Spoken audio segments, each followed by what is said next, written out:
Having intrusive thoughts seems to be something many people are struggling with. Sometimes destructive thoughts just randomly flood into our minds, thoughts to hurt ourselves or others, or thoughts about what could happen. These thoughts can also be sexual in nature and can also be toxic thoughts about ourselves and our weaknesses, and they can be the cause of discomfort, fear, or anxiety. So, should the time come and you have an intrusive thought, I have 4 steps on how to handle them so that you can hopefully have more peace and a healthier mind.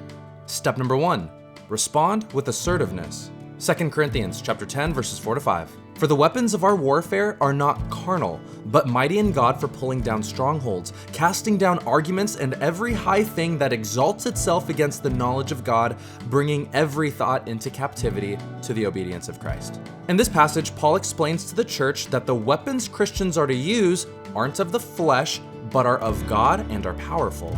And then he mentions that they're capable of bringing down arguments or anything that is opposed to God, and that they can capture thoughts and bring them to captivity. And then Paul explains that those thoughts should be brought under the obedience of Jesus Christ. So, when it comes to intrusive thoughts, you can't just allow yourself to be controlled by them. You need to capture these thoughts and bring them to submission. And the first step to do that is to realize and identify that you're having an intrusive thought. What you shouldn't do is feed the thought, dwell on the thought, or focus on the thought and then allow it to flood your mind uncontrolled.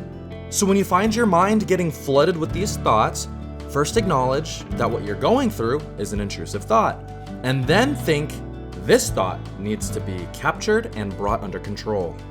The idea is to not be controlled by this thought by just focusing on it, but to identify your intrusive thought and to respond with assertiveness and to make the mental decision that it needs to be brought under control. Step number 2, respond with prayer. Philippians chapter 4, verse 6. Be anxious for nothing, but in everything by prayer and supplication. With thanksgiving, let your requests be made known to God.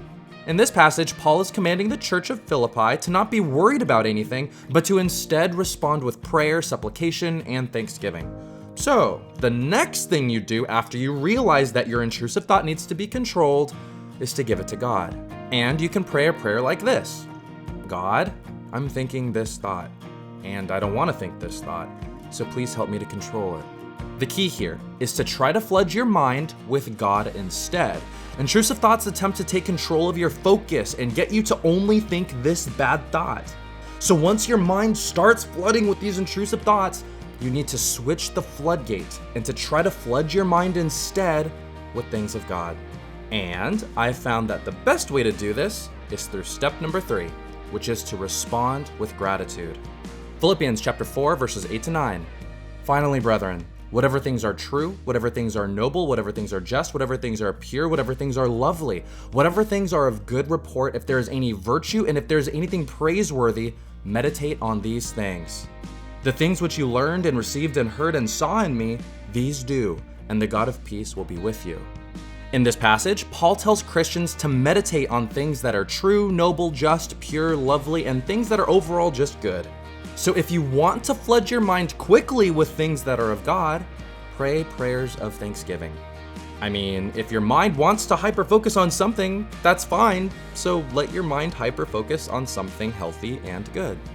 I know all of your situations are different, but maybe in your situation you can thank God for a good friend that you have, or the loving support of a parent, or maybe thank God for something fun that you did, or for the simple pleasures in life.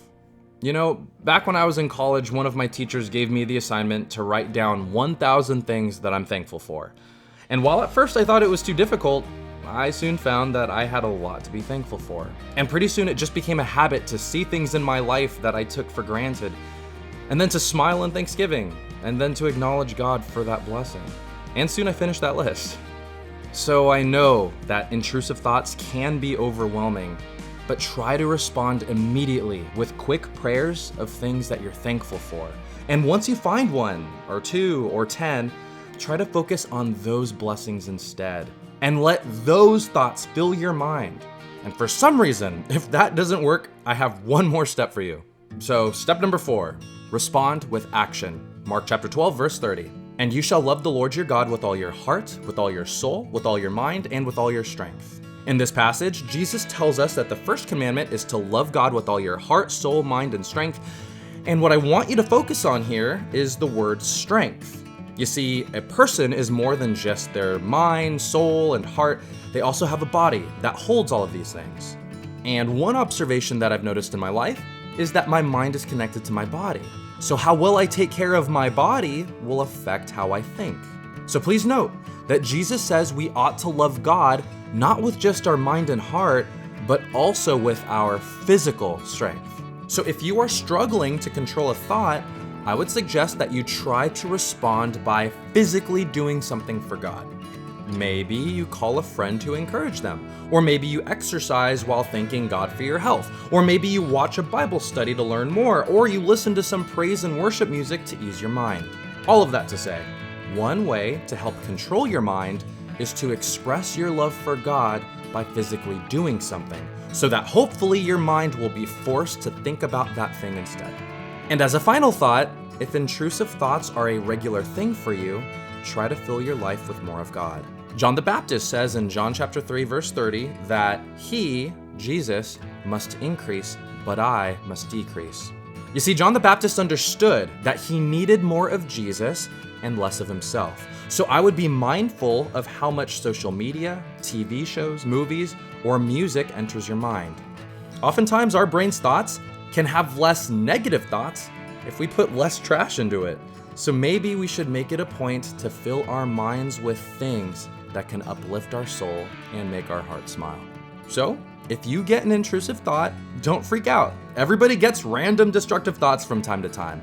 So don't beat yourself up over it and follow these 4 steps. Respond with assertiveness, prayer, gratitude, and action. And to take preventative measures, try to fill your mind with more good than bad. Okay? So I hope that the next time you have an intrusive thought, you'll know what to do. And I hope that one thought that fills your mind is the thought that Jesus loves you.